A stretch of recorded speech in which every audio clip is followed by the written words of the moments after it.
The light bulb, the steam engine, the telephone, 3D TV. The buzz surrounding the latest foray into modern technology has many people wondering if three-dimensional television is the next greatest invention of the modern time. It was only a decade ago when consumers across the world were swooning over high-definition television. But now, thanks in large part to a larger-than-life director and a new planet called Pandora, 3D isn't only in theaters, but in here as well. This week, Comcast will be airing the 2010 Masters Golf Tournament in a linear 3D format, the first time a three-dimensional broadcast will be aired live without using pay-per-view or on-demand selections. Though it's estimated that only a few thousand will be able to utilize the technology, the broadcast symbolizes a significant step towards the future of 3D programming. In January, ESPN announced it would be airing up to 25 World Cup matches in 3D, as well as 60 other live sporting events, including the 2011 BCS Championship game and the Summer X Games. A spokesman from Europe's Sky Sports says watching sports in 3D is a completely new experience. Well, we've been amazed with the results on everything that we've shot in 3D. I mean, sports particularly, you can really appreciate the skill of the players on the field.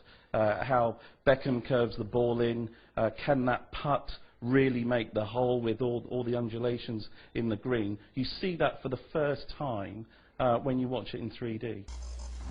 But this isn't your childhood 3D movie armed with red and blue cellophane specs. The new active 3D technology requires special televisions and battery-powered glasses. Samsung and Panasonic are currently the only manufacturers selling the televisions that range from $1,700 to $7,000, on par with similar-sized HD models. And the glasses? Because they need to sync up to the television via infrared or Bluetooth technology, they can run as high as $300. But what's even worse, though, is that one manufacturer's glasses won't work with a competitor's television, leaving the consumer very vulnerable to exorbitant bundling costs. All these things add up to what DreamWorks CEO Jeffrey Katzenberg says makes the home experience far from that of the movies. Watching 3D, I think, is going to be a great innovation above what people have today, but it's not going to be in the same class of what we will be able to offer in the movie theaters. The theater environment, in terms of immersive wide screens that hit the peripheral vision of people watching, a very dark room. These are all things that are extremely important to super high-end 3D. Well, what does this all mean? Well, don't run out and buy the latest 3D TV just yet. The technology is still improving, and experts expect that prices on glasses will decrease dramatically as televisions mature. The same can be said of limited 3D programming, as well as concerns over cable providers. Still, 3D is here to stay.